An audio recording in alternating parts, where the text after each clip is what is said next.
मसीह में की गई मेहनत कभी व्यर्थ नहीं जाती।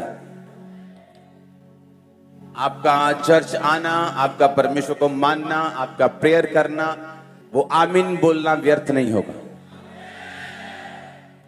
लोग सोचते हैं कि मैं ग्रेट कैसे बन सकता हूं, मैं तो 10वीं पास हूं। गिदोन के पास परमेश्वर का दूत आया और बोला, हे शूरवीर सूरमा, यहोवा तेरे संग। उसने कहा, कौन? तुझे गलती लग गई शायद, तू पड़ोसी के घर जाना था, तूने मेरे घर आ गया तू। क्योंकि मेरा तो कुल सबसे छोटा है, मैं अपने कुल में सबसे छोटा हूं, हमारा गोत्र सबसे छोटा गोत्र है। तो सबसे छोटे गोत्र के सबसे छोटे कुल के सबसे छोटे इंसान के पास तू आके ये कह रहा है कि यहोवा तेरे और तू शूरवीर है। आप इस तरह अपने आप को देख सकते हैं, जिस तरह आपकी लाइफ चल रही है, जिस तरह का आपका बैकग्राउंड है, जिस तरह के घर में आप पैदा हुए हैं, लेकिन परमेश्वर आपको ऐसा देख रहा है जैसा आप कल होंगे, और वो आपको ग्रेट देख रहा है। आप वो ले सकते हैं जो परमेश्वर के दिल में है, आप वो ले सकते हैं जो परमेश्वर के हार्ट में है, आप वो ले सकते हैं जो परमेश्वर आपके विषय में सोचता है। जब मैं मेंटली अपसेट के अटैक से गुजर रहा था तो एक पास्टर ने मुझको सलाह दी थी। उसने कहा था कि शीशे के सामने खड़ा होना है और मिरर के सामने खड़े होकर, शीशे के सामने खड़े होकर रोज अपने आप से बात करनी है और अपनी लाइफ के ऊपर घोषित करना है कि तू परमेश्वर का दास है, परमेश्वर तुझे इस्तेमाल करेंगे, परमेश्वर तुझे, रोज घोषणा करनी है अपने आप को देखकर। और सुनो मेरी बात, जितने वर्ड्स उन्होंने बोलने के लिए बोले थे, उनमें से एक भी वर्ड ऐसा नहीं था जो मुझे लगता कि मेरी लाइफ में कभी पूरा हो सकता है, कि ये तो हो ही नहीं सकता, ये तो हो ही नहीं सकता, ये तो हो ही नहीं सकता, ये भी नहीं हो सकता, ये भी नहीं हो सकता। इतना वीक और इतना लो उस समय मैं अपनी लाइफ में फील करता था, और है भी था। लेकिन परमेश्वर ने मुझे बताया कि मैं तेरे विषय में ये सोचता हूं। अब अगर तुझे वो प्रैक्टिकली लेना है तो तुझे भी वही बोलना होगा जो मैं तेरे विषय में बोलता हूं। आप ब्लेस्ड हैं, आपका फ्यूचर ब्लेस्ड है, आपके पास दुनिया की हर बेस्ट चीज होगी, आपकी लाइफ बेस्ट होगी, आपका फाइनेंस बेस्ट होगा, आपको किसी चीज की कमी नहीं होगी। यहोवा आपका चरवाहा है। आमीन। चाहिए बरकत तुम्हारी ये चर्च। तो जो परमेश्वर के दिल में है, आपको वो प्रैक्टिकली लेना है कि नहीं? फिर आपको अपना दिमाग और सोच और सेंस साइड पे रखनी होगी और आत्मा से चलना होगा। सोच आपको डराएगी, सिचुएशंस आपको धमकाएंगी, लेकिन आपको अपना ध्यान वर्ड के ऊपर रखना होगा। जो वचन कहता है वो ही फाइनल है। आपकी रिपोर्ट झूठ बोल सकती है, आपकी परिस्थितियां झूठ बोल सकती हैं, वचन कभी झूठ नहीं बोल सकता। उस समय मेरी सेंस यही कहती थी कि हाँ, मैं लो फील कर रहा हूं क्योंकि मेरी लाइफ में इतनी सारी बीमारियां और प्रॉब्लम्स हैं, और वो सच में हैं, तो ये झूठ तो नहीं है। लेकिन परमेश्वर का वचन कहता है उसके कोड़े खाने से तू चंगा हो चुका है। अब मुझे या तो अपने सेंस के हिसाब से चलना है, और या तो मुझे फिर परमेश्वर के वचन के हिसाब से चलना है। अब फैसला मुझे करना है कि मुझे अपनी सेंस देखनी है, जो दिमाग कहता है वो देखना है, या जो परमेश्वर का वचन कहता है वो देखना है। ऊंची आवाजें बोलो हालेलुया। जो कुछ परमेश्वर के दिल में है उसको नीचे उतारने का एक तरीका है। आमीन। और इसीलिए आप चर्च में आए हैं कि उस तरीके को आप सीख सकें। हम चर्च में इसलिए नहीं आए कि हम क्रिश्चियन हैं और हमें एक आज्ञा मिली है कि संडे के संडे चर्च जाना है, तो इसीलिए हम चर्च में आए हैं। अब परमेश्वर के दिल में क्या है? वो कहता तुझे घटी नहीं होगी, मेरे मार खाने से तू चंगा हो चुका है। उसने तुझे ग्रेट होने के लिए बुलाया। उसने कहा क्या तुम नहीं जानते कि मैंने जगत के निर्बलों को, तुच्छों को, गरीबों को, बीमारों को चुन लिया कि जो अपने आप को कुछ समझते हैं उनको शर्मिंदा करें। तो जो कुछ परमेश्वर ने आपके लिए चुना है, मैंने कहा परमेश्वर आपको स्पिरिचुअल तरीका भी देता है उसको पूरा करने का। इसलिए बाइबल कहती है मसीहत क्या है? एक लड़ाई है। तुम मसीह में हो तो लड़ाई के नीचे हो, और हमारी लड़ाई शैतान के साथ नहीं, किसी पार्टी के साथ नहीं, किसी धर्म के साथ नहीं, किसी समाज के साथ नहीं, किसी मिशन के साथ नहीं, बल्कि शैतान के साथ। और परमेश्वर ने कहा कि मेरे सारे हथियार बांध लो ताकि तुम बुरे दिनों का सामना करके सब कुछ पूरा करके स्थिर रह सको। अब परमेश्वर आपको हथियार भी देता है, वो आपको तरीका भी देता है इसको समझने का। 2004 में जब मेरे को मेंटली अपसेट के अटैक हो रहे थे, तो मेरे देखो परमेश्वर ने मुझे कोई ऐसा केस नहीं था जो मुझसे मैच करे, या मुझे ऐसी कोई टेस्टिमनी नहीं मिल रही थी जो मेरे साथ मैच कर सके कि भाई मेरे को भी ये प्रॉब्लम थी, तू ऐसा कर ले तू ठीक हो जाएगा। एक भी नहीं। और मेरी प्रॉब्लम क्या थी कि शैतान एक क्वेश्चन लेके आता था और मेरे दिल में डालता था, और उसके बाद मैं उस पर बहस करता था दिल में। और इस वजह से मेरा डिप्रेशन बढ़ता जा रहा था, क्योंकि हर वक्त मैं अंदर सोचता रहता था और शैतान की बातों का जवाब अंदर मन में देता था। जबकि बाइबल कहती है शैतान जब आपके दिमाग में कोई क्वेश्चन डाले, उसका जवाब दिल में नहीं मुंह पे होना चाहिए। और ये बात समझने में मुझे टाइम लगा। और फिर एक दिन जब मैंने वचन पढ़ा तो वचन में लिखा था, अपने मन की बातें खोलकर यहोवा से कहे। और ये मेरे लिए एक दवाई थी। सुनो, अपनी मन की बातें खोलकर किससे कहे? कि अपने मन में उधड़बीन लगा रहे।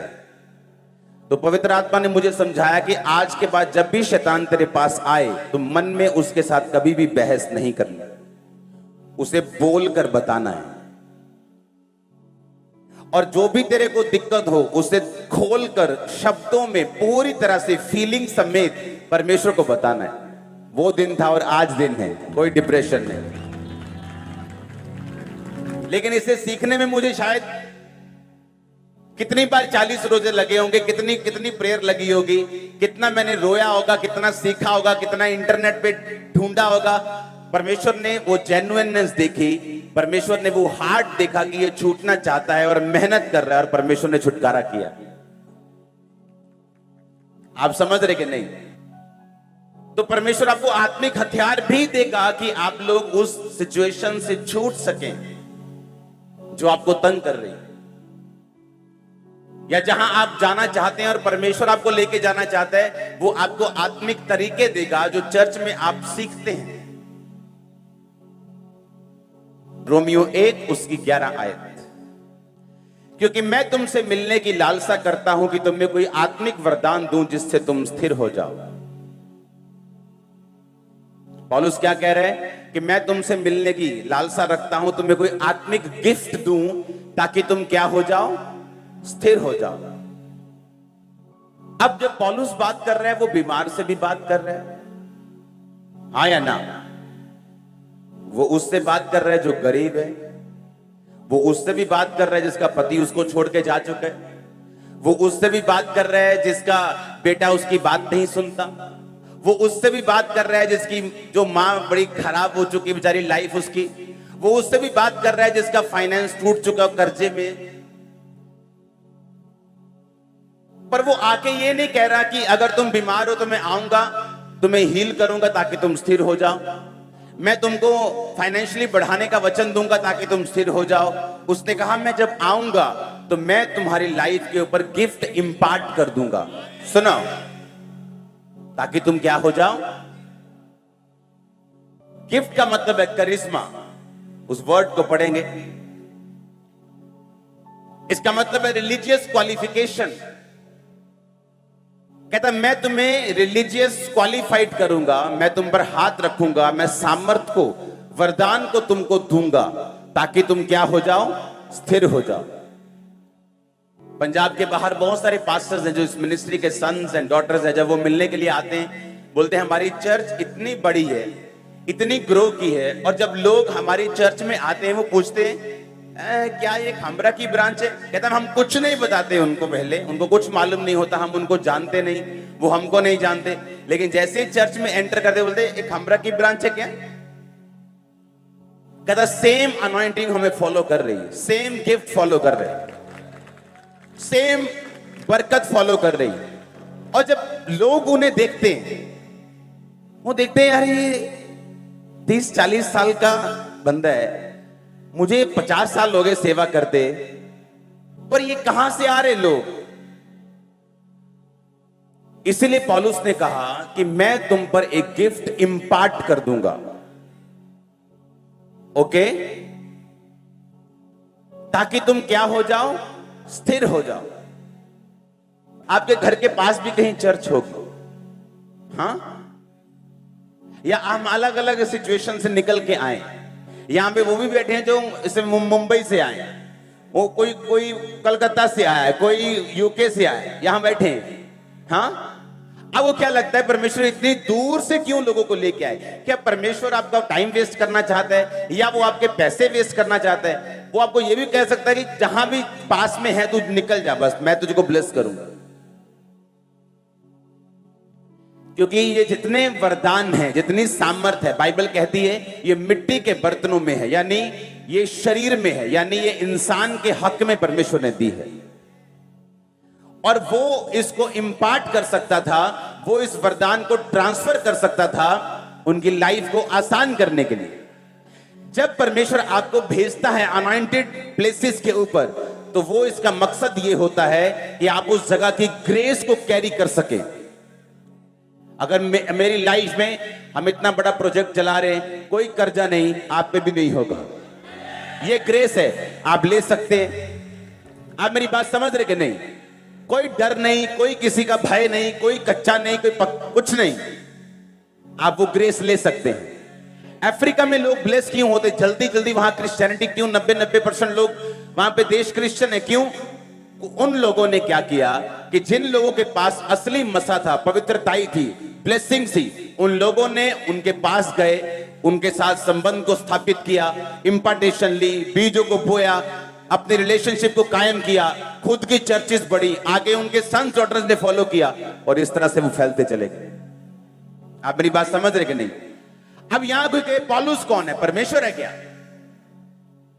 लेकिन बाइबल कहती है जब इस्राएलियों ने परमेश्वर की दुहाई दी, हे परमेश्वर मुझे छुड़ा, तो परमेश्वर ने कहा मूसा चल भाई। किसको भेजा? इंसान को भेजा। किसको भेजा? आपका उत्तर जब परमेश्वर देता है वो आदमी के रूप में आता है। गिनती 11 उसकी 16-17 आयत पढ़ेंगे। यहोवा ने मूसा से कहा, इजरायली पुरनियों में से 70 ऐसे पुरुष मेरे पास इकट्ठा कर, जिनको तू जानता है कि वो प्रजा के पुरनिय और उनके सरदार हैं, और मिलाप वाले तंबू के पास ले आ कि वो तेरे साथ यहां खड़े हों। तब मैं उतर कर तुझसे यहां बातें करूंगा, और जो आत्मा मूसा तुझ में है उसमें से कुछ लेकर उनमें डाल दूंगा, कि वे उन लोगों का भार तेरे संग उठाए रहेंगे, और तुझे उसको अकेले उठाना ना पड़ेगा। 25 आयत को पढ़ेंगे इसके बाद। तब यहोवा बादल में से होकर उतरा, और उसने मूसा से बातें की, और जो आत्मा मूसा में था उसमें से कुछ लेकर 70 पुरनियों में समवा दिया, और जब वह आत्मा उनमें आया तब वे नबूवत करने लगे, परंतु फिर उसके बाद ना की, क्योंकि वो फुल स्पिरिट नहीं थी उनके अंदर मूसा की। लेकिन कुछ अंश मूसा का परमेश्वर ने लेके उन लोगों में क्या कर दिया? डाल दिया, ताकि वो मूसा के साथ मूसा के जैसे काम कर सके, और मूसा के भार को क्या कर सके? उठा सके। ये शुरू से चलता आ रहा है, ये नया नियम में नहीं है, या सिर्फ पुराने नियम, शुरू से चलता आ रहा है। परमेश्वर ने अपने लोगों को यूज किया इंपार्ट करने के लिए। आमीन। कि लोग मुझसे पूछते हैं कि आपका ये जो एक ये स्पिरिचुअल सन है, ये इतना ज्यादा ऐसा नहीं लगता कि इसके पास इतने लोग होने चाहिए। तुम अपने हिसाब से देखते हो, लेकिन परमेश्वर स्पिरिचुअली देखता है। ग्रेस का मतलब ये है जब वो आपकी लाइफ में आती है, आपको वो देती है जिसके आप काबिल नहीं है। बोलो अपने पड़ोसी को, ग्रेस का मतलब, अनुग्रह का मतलब कि जिस चीज के तुम काबिल नहीं उससे अधिक तुम पाते हो। तुम पाओगे चर्च, तुम्हारा परिवार पाएगा, तुम्हारे पिताजी तुम्हारी माताजी पाएंगे, तुम्हारा फाइनेंस पाएगा। मुझे आमीन ऊंचा चाहिए।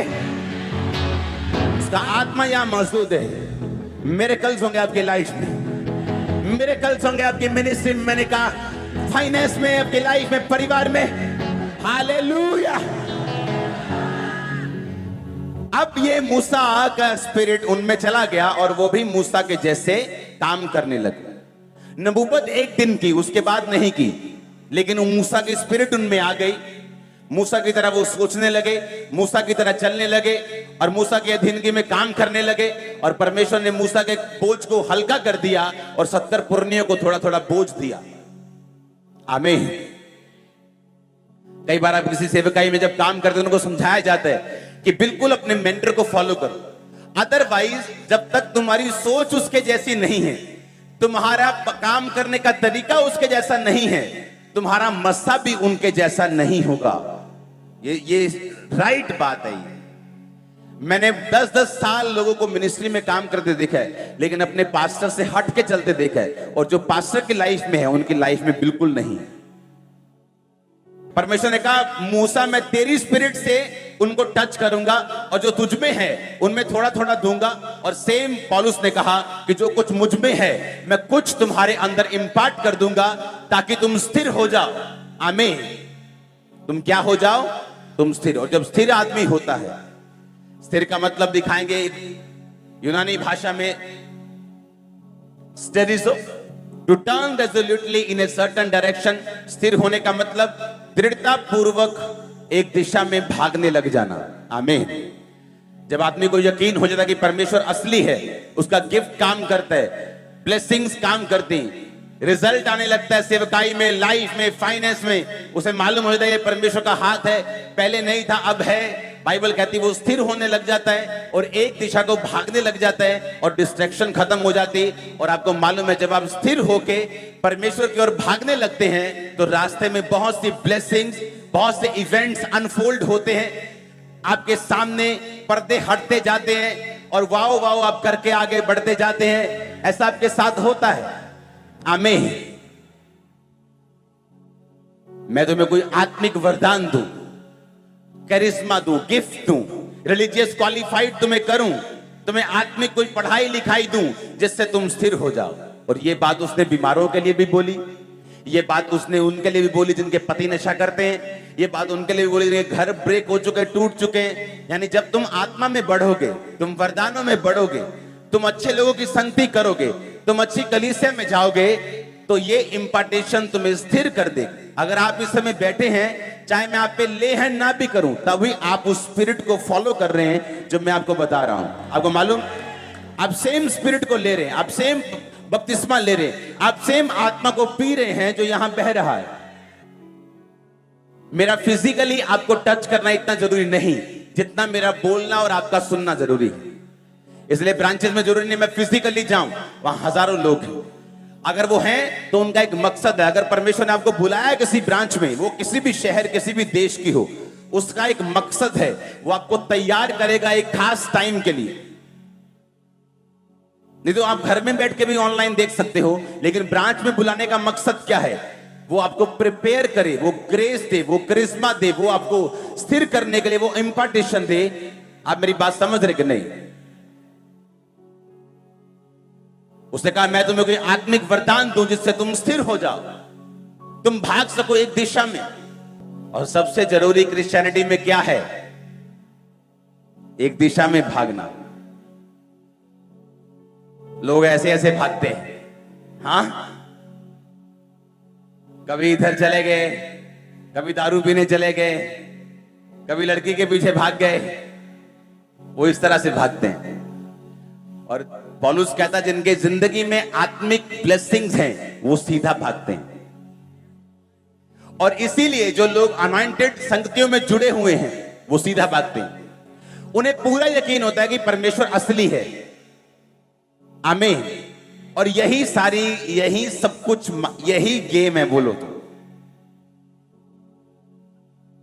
जब आपका फेथ हाई हो गया और आप एक दिशा में भागने लग गए, आप इमेजिन नहीं कर सकते आगे क्या रखा हुआ। परमेश्वर ने कहा दाऊद को, मैंने तुझे ये दिया, राज्य दिया, शाऊल का राज्य दिया, उसका परिवार दिया, और अगर ये थोड़ा था, मैं अभी भी तेरे को बहुत कुछ देने वाला था। पर दाऊद को पता थी ये बात? उसको नहीं मालूम थी। उसको तो सिर्फ बैतशेबा की सुंदरता दिख रही थी उस टाइम। जब तक वो सीधा भागता रहा, उसको ब्लेसिंग मिलती रही। जैसे ही उसने अपना मुंह टेढ़ा किया, लाइफ टेढ़ी हो गई। क्योंकि ये सारी हीलिंग, ये सारी डिलीवरेंस, ये प्रोफेसी, ये आत्मा की सामर्थ्य, डेमोन्स्ट्रेशन इसलिए है कि आप पवित्रता में आगे भाग सकें। इसका मेन मकसद ये होना चाहिए। और जब आप भागना शुरू कर देते एक दिशा की ओर, दैट्स इट, मकसद पूरा होता है प्रभु का। क्योंकि उसके बाद अपने आप ऑटोमेटिकली परमेश्वर का किंगडम आपके लिए काम करना शुरू कर देता। ऑटोमेटिकली आपकी फैमिली सेव हो जाती, ऑटोमेटिकली आपका फाइनेंस बढ़िया होना शुरू हो जाता है, क्योंकि आप उस दिशा में भागने लग जाते हैं।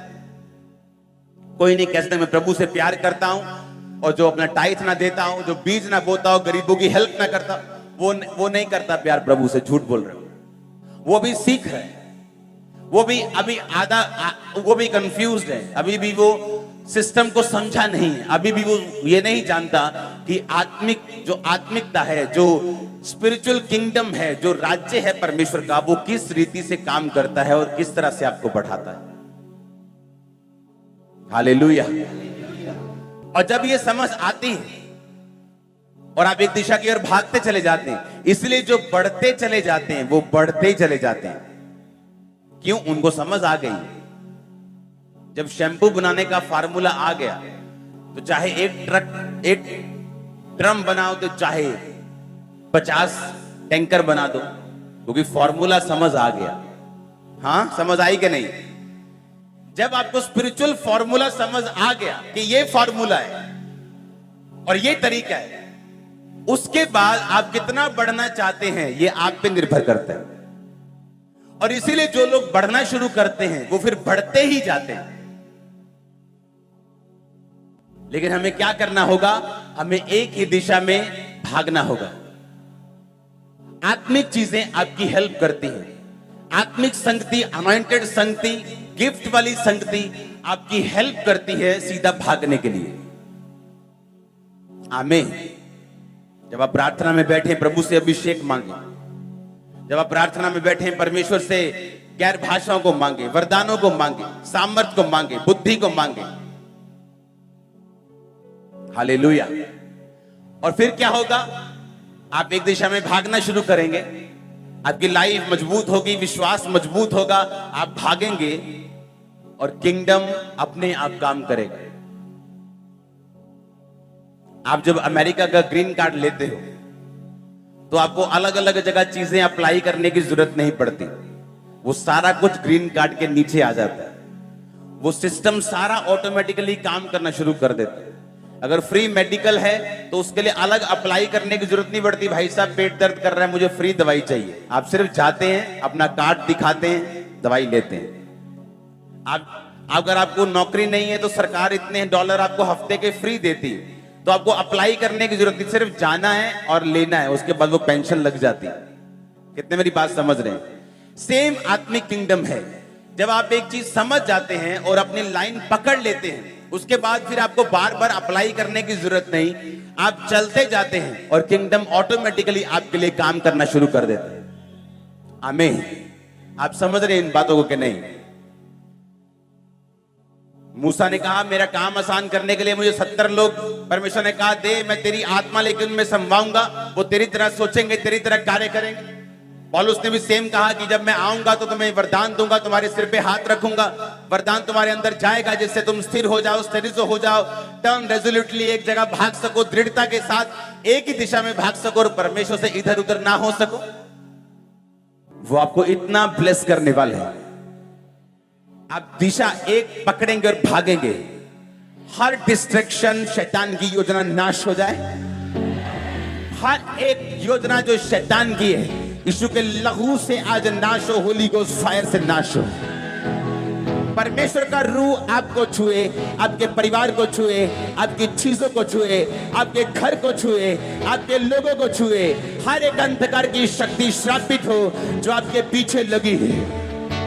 आपके दुश्मन आपके सामने हलीम किए जाएं, हम्बल किए जाएं यीशु मसीह के सामर्थी नाम में। आप बड़े, परमेश्वर आपके साथ चले।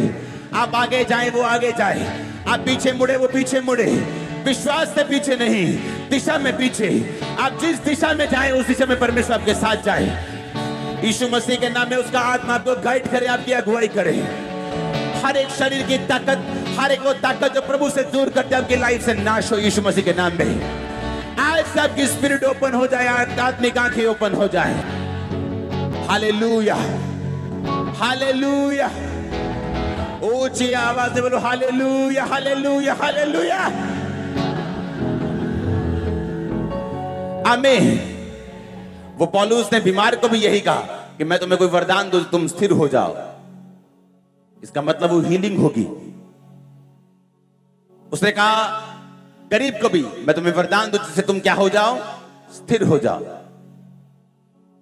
अगर एक व्यक्ति फाइनेंशियली कमजोर है और जब वो एक दिशा में भागता है और जब बाइबल पढ़ता है कि मुझे ये हुक्म पूरे करने हैं, मुझे टाइट देना है, मुझे पवित्रताई में रहना है, आपको क्या लगता है, क्या वो गरीब रह जाएगा?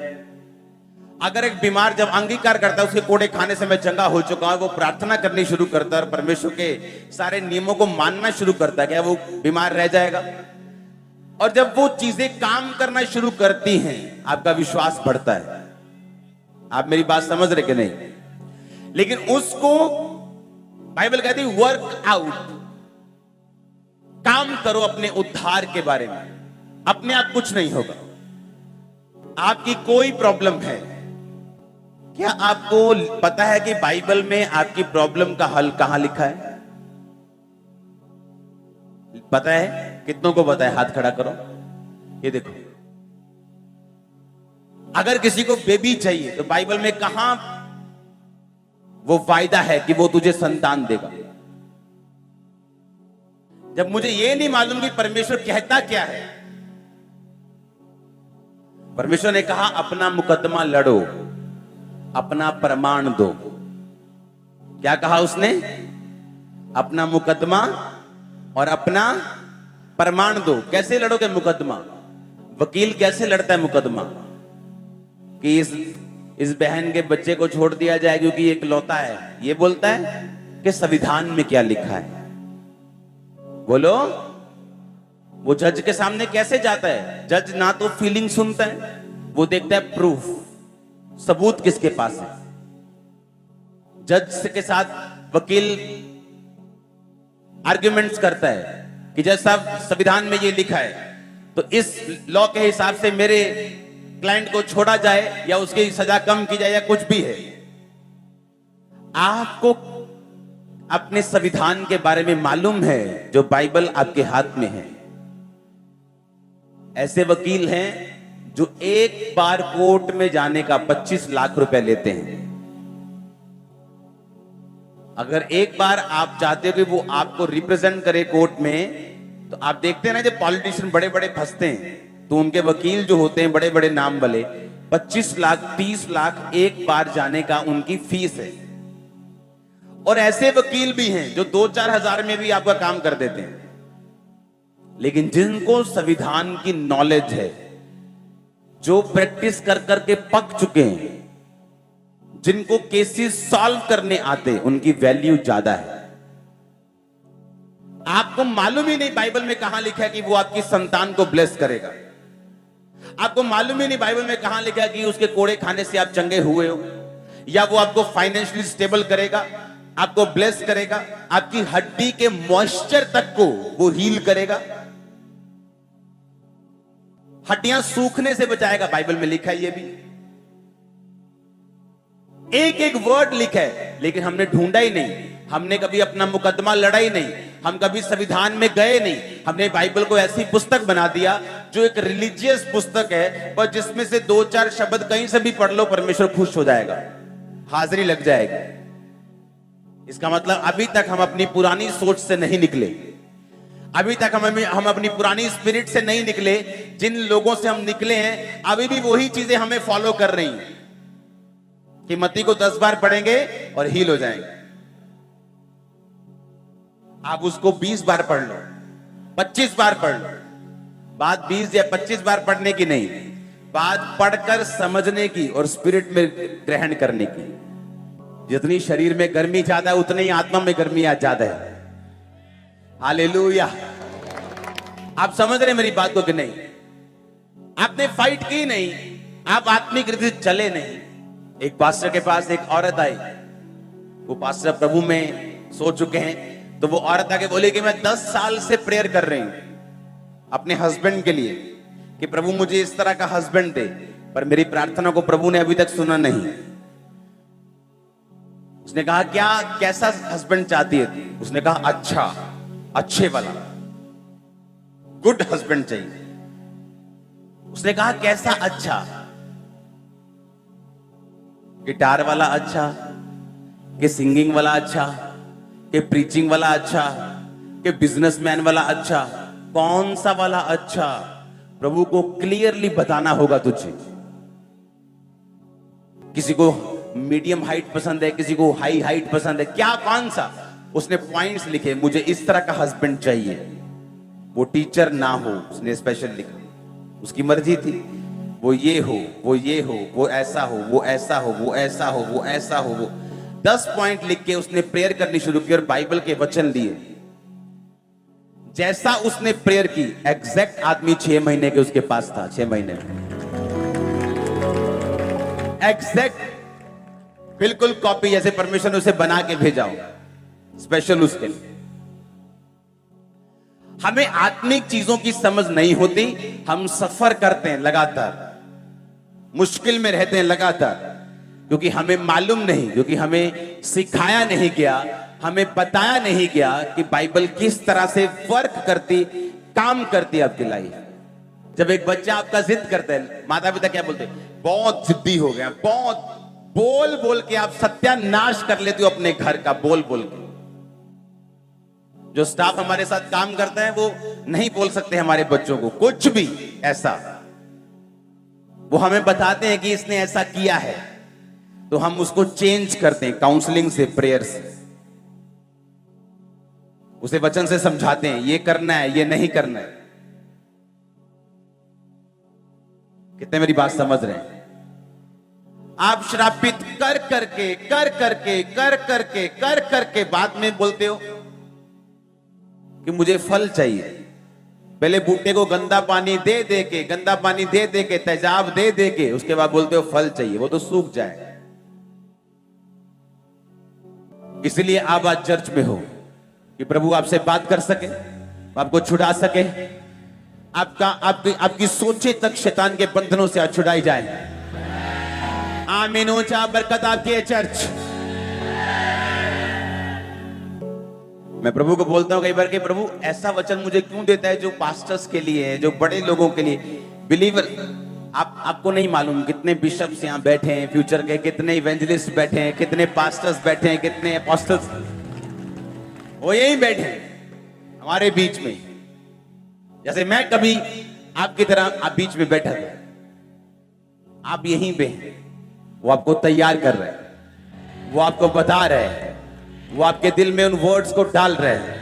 आज इंपार्टेशन हो रही है आपके दिल में, जो वर्ड्स, जो स्पिरिट में वर्ड जा रहे हैं। मैंने कहा आज वो आपके अंदर वो वरदान, वो गिफ्ट, वो इंपार्टेशन जा रही है सामर्थ के वरदानों की। अगर मुझे अपने स्पिरिचुअल फादर के जैसी ब्लेसिंग चाहिए, सबसे पहले मुझे सोच अपनी उनके जैसी करनी होगी। अगर मेरी सोच उनके जैसी नहीं है, मेरा काम करने का तरीका लोगों का कुछ मालूम नहीं, 10-10 पास्टर्स को सुनते हैं और रिजल्ट नहीं। आप सेम प्रॉब्लम 10 डॉक्टर के पास जाके पूछेंगे, वो 10 तरह के अलग अलग चीजें आपको बताएगा और आप सोचोगे कि आपकी लाइफ में जो प्रॉब्लम है ना, ये सबसे भारी है। प्रॉब्लम ये है आप कंफ्यूज हो। परमेश्वर हमें एक मिनिस्ट्री देता है, 2 नहीं, और सिर्फ सुनने के लिए नहीं, उसमें काम करने के लिए। जब हम उस दर्शन में काम करने लगते हैं, जैसे इस दर्शन में अगर आप काम करेंगे, आप यहां सिर्फ काम नहीं कर रहे, आप सिर्फ बो नहीं रहे, आप किसी ना किसी ब्रांच को बना रहे हो, कहीं ना कहीं रूह को बचा रहे हो, कहीं ना कहीं कोई पोस्टर, कोई फ्लेक्स देखकर आपकी वजह से बच रहा है, कहीं ना कहीं परमेश्वर की बात हो रही, जो भी चर्च नहीं आता अभी भी परमेश्वर उससे बात कर रहा है आपकी वजह से। आप मेरी बात समझो ध्यान से। और जब आप एक ऐसे दर्शन में मिल जाते हैं, पौलुस कहता है कि जो लोग उसके दर्शन में उसके साथ थे, मकसद ये नहीं कि मेरी मिनिस्ट्री जो यहां पे होता है कहीं नहीं होता, ये सारी घमंड की बातें। सुनो मेरी बात, एक विजन किस लिए कि मुझे मालूम है कि ये दर्शन है और मुझे उस दर्शन में शामिल होना है, और जब आप शामिल होते हैं वो ब्लेसिंग के हकदार बनते हैं। आप समझ रहे हैं? उस दर्शन में पौलुस ने कहा, अब मेरा परमेश्वर तुम्हारी हर एक घटी को महिमा से मसीह यीशु में पूरा करे। किन लोगों को? जिन्होंने पौलुस का साथ दिया था सुसमाचार को फैलाने के लिए, क्योंकि वो पौलुस के दर्शन में सहभागी हुए। पौलुस ने कहा, परमेश्वर तुम्हारी घटी को पूरा करे, क्योंकि तुमने मेरे विजन को जो प्रभु ने मुझे दिया है उसको साथ लेके जाने में मेरी सहायता की। अब पौलुस की सहायता नहीं की, विजन की है। पौलुस जो था वो टेंट सीता था, वो अपना खर्चा कलीसिया से नहीं चलाता था। मैं आपसे तनख्वाह नहीं लेता हूं, चर्च मुझे तनख्वाह नहीं देती, मेरी वाइफ को तनख्वाह नहीं देती, मेरा प्रिंटिंग प्रेस से जहां से मेरा खर्चा निकलता है, जो आप बोल रहे हो वो किंगडम में जाता है, उसको 20 लोग गिनते हैं, 10 लोग बैंक भेजते हैं, 25-30 लोग खर्चने वाले हैं, 40 लोग चेक करने वाले हैं। यहां वो नहीं है कि आया थोड़ा इधर कर दिया, इधर ना इधर मुड़ के रेट पे आने वाली तू ले जा यार, तू ले जा यार, पाँच जा फटाफट। ऐसा कुछ नहीं यहां आता, एक एक रुपया गिनता, बैंक में जाता, पक्के में खर्चा होता है, चेक साइन करता हूं मैं, चेक करके एवरीथिंग कंट्रोल में। अब होता क्या है, जब आप राइट विजन में जुड़ जाते हैं और परमेश्वर का काम होना शुरू होता है, परमेश्वर देखता है कि मेरा काम किसकी वजह से हो रहा है, ये रूह बची किसकी वजह से बची। एक बंदा आया चर्च में, कहता मैं सुसाइड करने जा रहा था और मैंने आपका पोस्टर देखा, ऐसे कहीं गली नुक्कड़ में पी के पड़ा था और वहां पोस्टर लगा हुआ था। उसे कहा मैंने पोस्टर देखा कि ये क्या है, चलो चल के देखते हैं। 10 साल पहले की बात है, 8 साल 9 साल पहले, चलो देखते हैं क्या है, मरना तो है ही। चर्च में आया, लाइफ चेंज हुई, नशा छोड़ा, आज अपने काम में बिजी है। कहां मरने वाला था?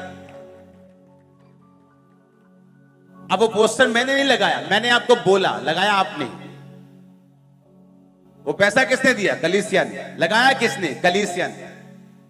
तो परमेश्वर क्या देखता है कि मैं अपना रोल पूरा कर रहा हूं, हाँ, आप पूरा कर रहे हैं, हाँ, ब्लेसिंग मिलती। आप देखते हैं मोस्टली जो चर्च के लोग हैं, जो आम आप अगर आप क्रिश्चियन देखेंगे तो बहुत ही ठंडे और बहुत ही निरुत्साहित लोग हैं। वो बहुत से लोगों से मैं मिलता हूं।